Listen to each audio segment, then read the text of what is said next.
This is what I've been working on in the background.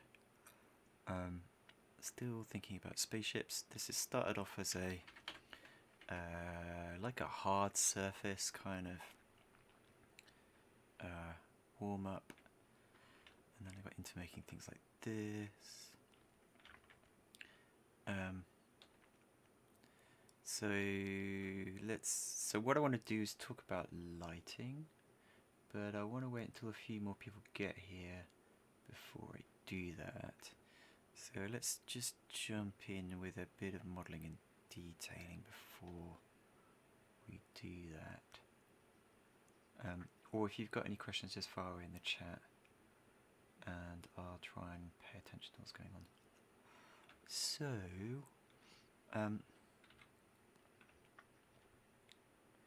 just want to add a little bit of detail in here, because this is, when I go to the camera view, it's just looking a little bit too much like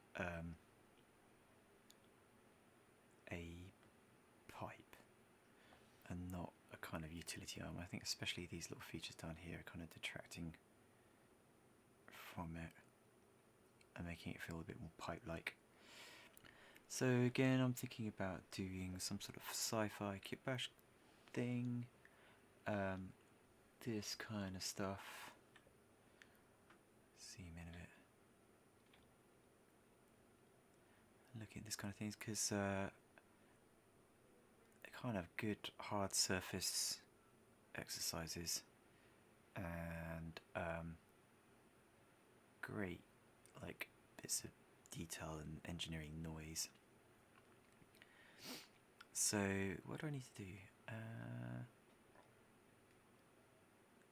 It's going to make these claws at some point. Gonna have a look at that. Or what else is cool? There's this motor thing on the end of this, which looks quite interesting. That kind of thing. I think that's a relatively easy start. And maybe give it another 5 minutes. So we're just going to do this as a quick block out. Stick it on the end, and then we'll talk about some other stuff. So I've been let's just move that over there. I've been watching a lot of Aramis 3D. Is everybody familiar with Aramis? Because he's kind of amazing. And if you are a Max user, or in fact any kind of modeler, especially hard surface modeler, you really need to watch his videos, because he has got some really great tips on how to approach things. And one of the things I realised, which I'm going to try and demo as I do this little block out, is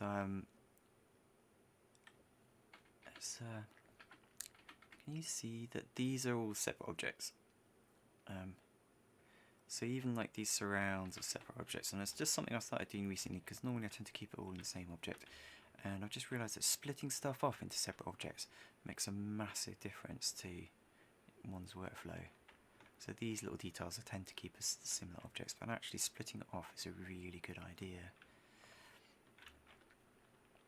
So the idea is you've got so when we're doing these designs, we'll have a shape, and we'll block it out. So I'm going to block it out into a kind of cross pattern. Let's just do that now. We're also looking for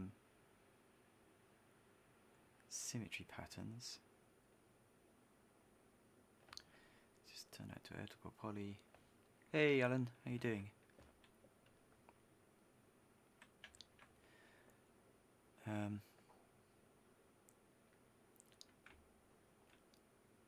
You just got here.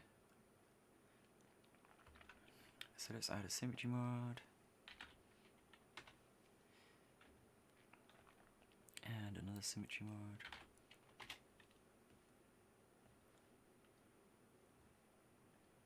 Vertex. So now we should see some results. Not that bit, that bit.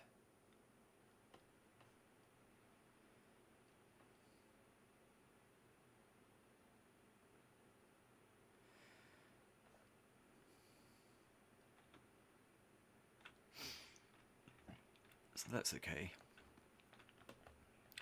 I've been getting into Max 2021 just recently as well. I didn't use it in the last video because I hadn't,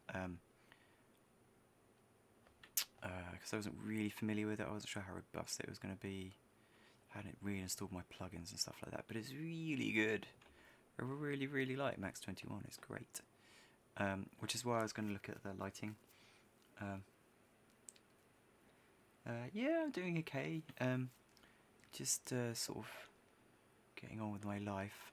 Trying to figure out if some businessy stuff to do with coronavirus that I really need to understand. Otherwise, I could get really poor very quickly. But I think everything's going to work out, which is going to be great. So we got this object. Let's add a chamfer modifier. Oops.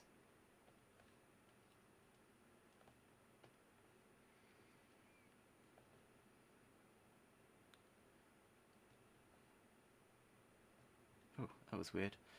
Something bad happened to that. Almost cancelled the live stream. That would have been bad. Right, let's just add a chamfer modifier. Chamfer. And adjust some of the settings to make it work, maybe.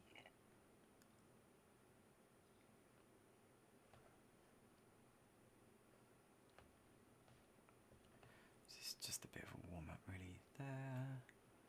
Let's change it to. Oh, I discovered that you can have presets in here, so let's load my preset. SG Edges, load that one. Yay! I need to set some smoothing groups. Just automatically smooth it to 30 degrees. There's my nice chamfer around the edges, and let's do a turbo smooth. That works quite well. Assign material to it. So I've just got some like previs, look dev materials with basically shades of grey. So let's just give this one some neutral colour, and I think it needs to be white, light grey, so let's just assign that to that. And I'm going to align that to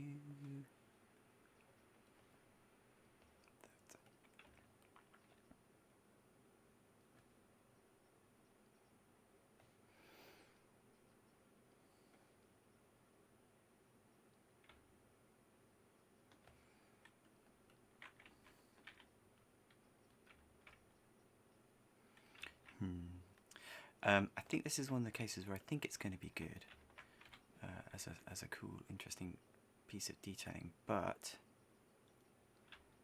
I don't want it to consume the live stream again with me just faffing around with shapes. So I think that's a good warm up. There's enough people here, and let's just get on with it. So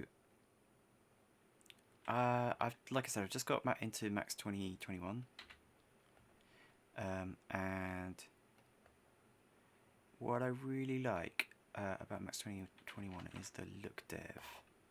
The look development tools are really cool. So let's have a look at that.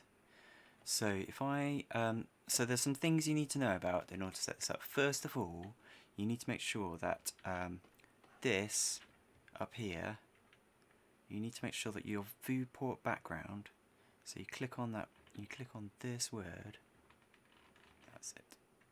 Is that Control 4? Oh, what's gone? So this word, click on this, click. Viewport background, set this to your environment background.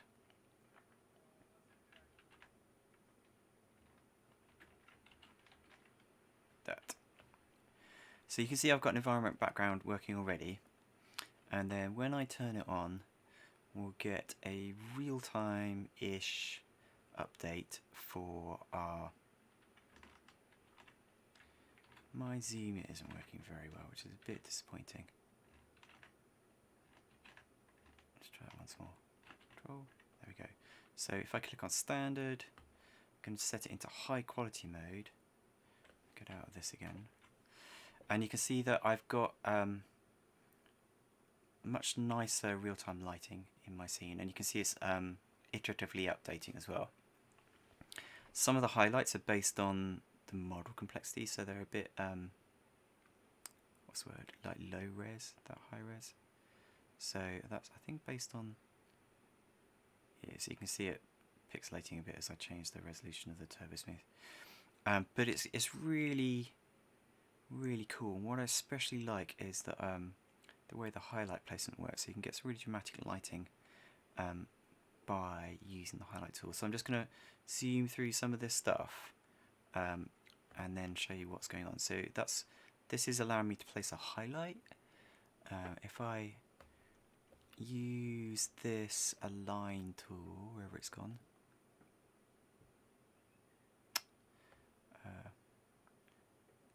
so I'm going to click and hold this button, the align tool, to get the fly out. Click and hold, and then I'll drag down. We get this place highlight tool, this one, and then I can place a highlight on this thing here, and you can see that I'm getting real-time reflections of my environment on that object there. So I can completely change the way, so I could change the lighting so it's coming from the back, like this big nebula is lighting the ship from the back, and we get this sort of dramatic effect, which is going to look like this when I re-render it. Woo! Like that. And you should see that the actual rendered light and the preview light is very similar.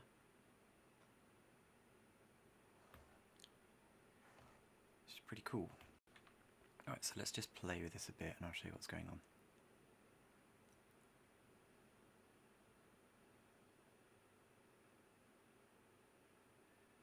Alright, so it's saying that when I render,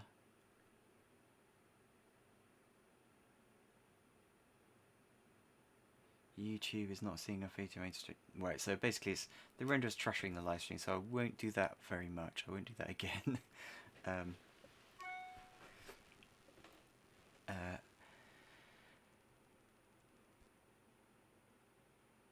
Yeah, because otherwise, yeah, I don't want to trash the live screen. So I'll just do the preview and maybe like a quick render at the end. So we don't need to. I don't really need to do the rendering again while we're demoing this. Right. So let's look at the setup. I'm gonna start again. So if that's my slate material editor. If I press 8,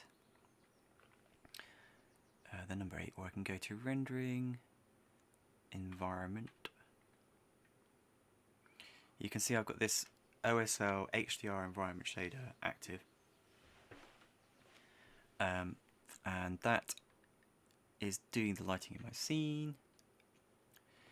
And if I go to the material editor, then again, if I just zoom out all these guys.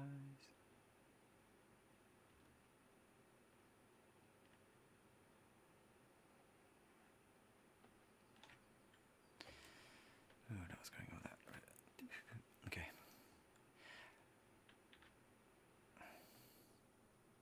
Right, let's move that up there.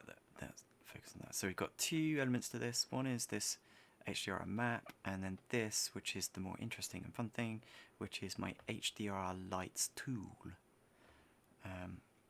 So let's just start again. You can see what the setup is. So I'm going to delete those, and let's grab a new thing to set it up. So I'm going to go to maps over here, and maps, we've got OSL, we've got environment, and we've got these two new entries, which is our HDR environment and our HDR lights. So let's just drag the HDR environment in. Now what happens is Autodesk have gone and hopefully paid for a bunch of stuff from what looks like HDR Haven. These are all HDR Haven maps. And I've been using a different HDR Haven map, which is a studio light map. So I'm sort of faking like a model shot. with this. Let's just grab the 1K HDR. I'm grabbing the 1K because I don't care that this image is going to be blurry. So just shaping the background environment with this lighting. So you can see that my high quality lights is still on. It's a bit hard. Let's just drag that over there. We do out. X, there we go. Expert mode.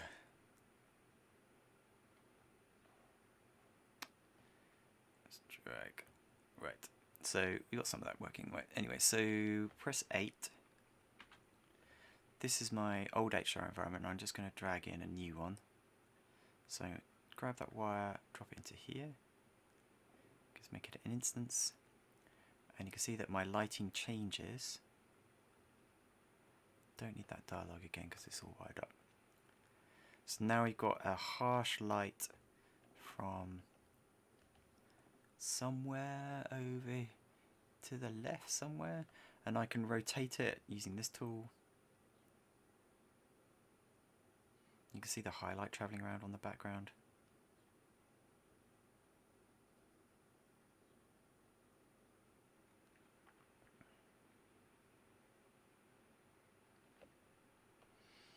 And that's kind of cool as a nice neutral tone.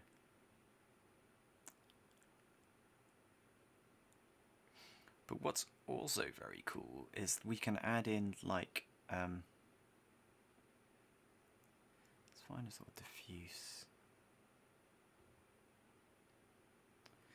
Let's change that to a different one. Let's just grab flatter light, which I think that one is flatter. Right, so this has got more light all over the place. So I'm just going to dial this down by changing the tint color. So I can dial that down, and I can take it out completely by just reducing that, and you can see the highlights dropping to next to nothing. I can also color it like that.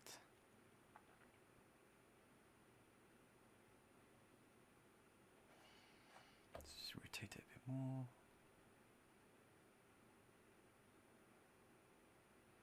Something like that.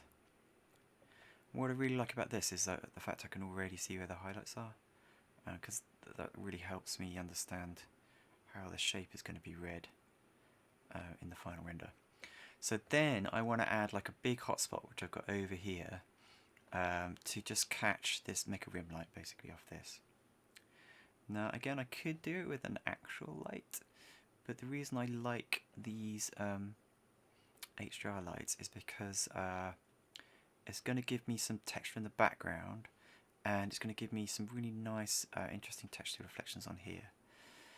So for that I need this HDRI light node, this one. So I'm going to drag this in, and Max comes with a bunch of lights. So let's just try this soft key umbrella, which I've used before, which is kind of cool. And then we're going to wire it into this additional light node in my HDRI, and let's see what happens. So already you can see that we've got this hot yellow light from this yellow HDRI, which has been added to our spherical environment scene. So this light, that's a flat texture. That's not a panoramic texture. But this HDRI, that's a panoramic 360-degree texture. Hey man. Loomis and Jones, how are you doing? So this HDRI is our panoramic texture, and this is just a flat texture. So this is spherical, and this is flat. So when you're choosing your own textures, it's important that you bear that in mind, kind of. So what we can do, let's just look at this HDRI light. So what I'm going to do is dial that down to 0 by changing the tint to black. Okay, so now we're just seeing our HDRI light. So if I go back objects. So I'm going to turn my light helper layer on, so that when I do this, it says create a point helper. So I'm in my HDRI light node, and there's this create point helper button which I'm going to press. That creates a thing called point 2, and that enables me to, and there it is in the scene, and you can see as I move it, it changes the position of the highlight, which is cool. And this is what allows me to be really artistic with the light placement, really sculptural. If you've been on set with a DOP, they talk about sculptural light, which I think is a really great phrase. Because if we've got a 2D object which we're trying to give 3D form and create the illusion of 3D form with, and we're doing that by the way the light is cast on the object. So if I use my place highlight tool again, this button, while I've got that point helper selected, so I've got the point helper for my light selected, click on the place highlight tool and drag it over a surface. You can see that reflection's now being placed. So I want a really hot rim light over here. Oh, maybe you do it under. Like that. So we've got a very small light source with a small highlight here, and you can see it's not flooding much of the object, so we can go back into our material editor over here, and it's going to be a bit hard to do on this small screen, but let's just drag that over there. That's it.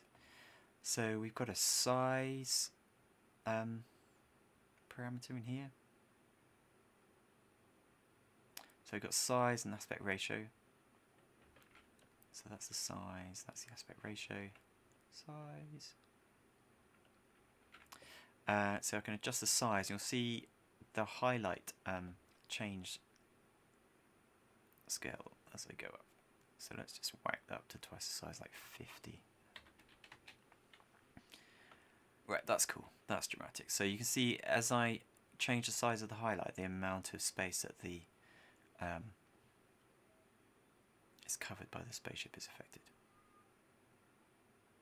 Just out of interest, were people expecting like links in the Discord or in other areas? Because I kind of just leapt into this because I figured everybody knew when it was going to be, but also because I was slightly distracted by this other live stream that I was watching to do with how my earnings are affected by coronavirus. So I was a little bit preoccupied, I must admit, before I jumped in here, which I said I wasn't going to be, but hopefully this is going to be reasonably concise. And if you've missed something, you can either comment in the YouTube chat stream, or you can just go and hopefully watch a reasonably concise video at the end of it. Right, anyway, let me see, where was I? Okay, so now I've got this render set up. I really want to actually just click render, but I can't because it'll trash the live stream. But I think hopefully you can see that by using the place highlight tool, we've got a reasonably good approximation of like how it's going to render, like a very good approximation of rendering how it's going to render. And obviously you can see that to some extent, like I'm making it look cool. Like there's no textures on here and it's quite flat. So when I light it flat, it does look a bit dull because there's not really enough detail to kind of support interest right now. So if I whack this up,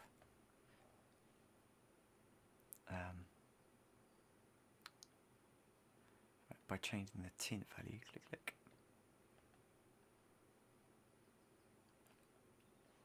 sort of flattens everything out, and it doesn't look nearly as cool. It's not nearly as much sort of storytelling going on in the picture. But if I drop that down a lot, the darkness begins to really affect the mood, which is cool.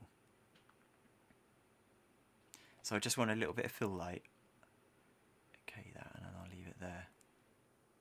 Now I could go and do some more like point lights and stuff. I think for my final image, I'm probably going to add some interior lighting here with a texture map or something like panels and control panels and stuff. I do have a dude to put inside the ship, so he'll have like his own visor and stuff. I've got him.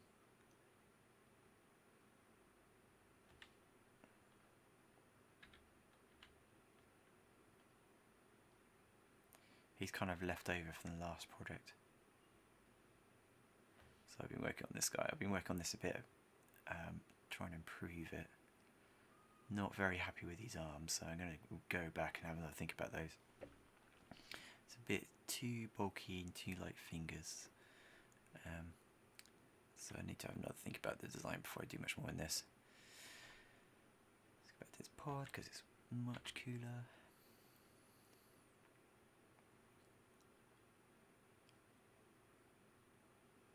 So I guess, and then the next stage of this, once I've gone over the detailing, would be Substance Painter.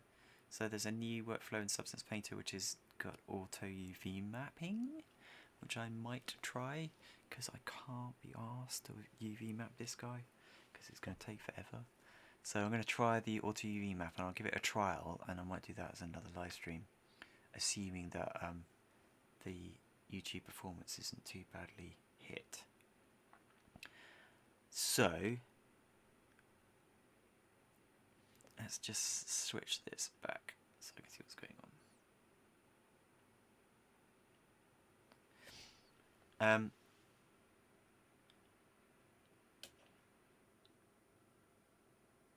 That was weird. So, do you guys have any questions?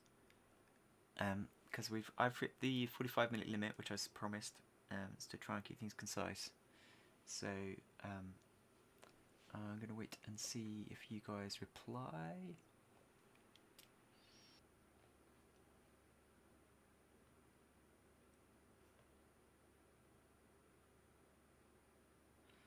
Oh, you just caught it in the end just before I said goodbye. Okay. How many methods of HDRI lighting for outdoor and indoor scenes? Well, okay, I'll just answer this question. How many methods of HDRI lighting for outdoor and indoor scenes? To be honest, what I've just done in this video would be awesome for any kind of outdoor scene during the day. Indoor scenes where you have daylight through a window and no minimal interior lighting, then also this technique where you have a big HDRI map on the outside is really good. And generally for daylight lighting, I'll just pick one HDR from HDR Haven. If you're not come across HDR Haven, I will just pimp it now because it is epic. So go to hdrhaven.com because it's epic. Give them some money because it's all free and it's awesome. That these are amazing. They're all free. He's got 400 of them. They're all really good. Very professionally produced. Go get these for your outdoor lighting. Indoor lighting and night lighting is indoor lighting's better than night lighting. Exterior night lighting is a pain in the ass, and it's a pain in the ass because every single light in your scene takes render time. So if you're looking like cityscapes with lots of point light sources, you need lots of point light sources in nighttime cityscapes to make it work. Your render times explode. Like, it's awful. So you have to cheat a lot if you're going to do. You don't have a mega machine and you want to do an exterior night city scene. That's kind of like the worst case. That said, exterior daylight city screens with an HDRI map are really easy and very quick. interior scenes where you've got like a few spotlights, point lights, like say 10 lights even. It's pretty good. And just use the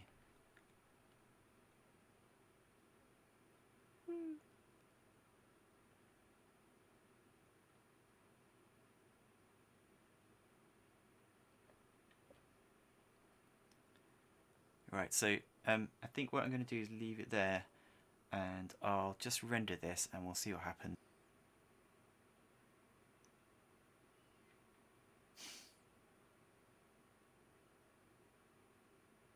Yeah.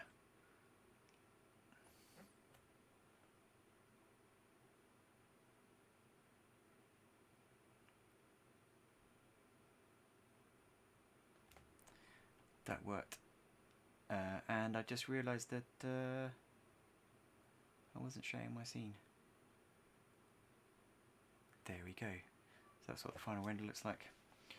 Thanks everybody. See you later.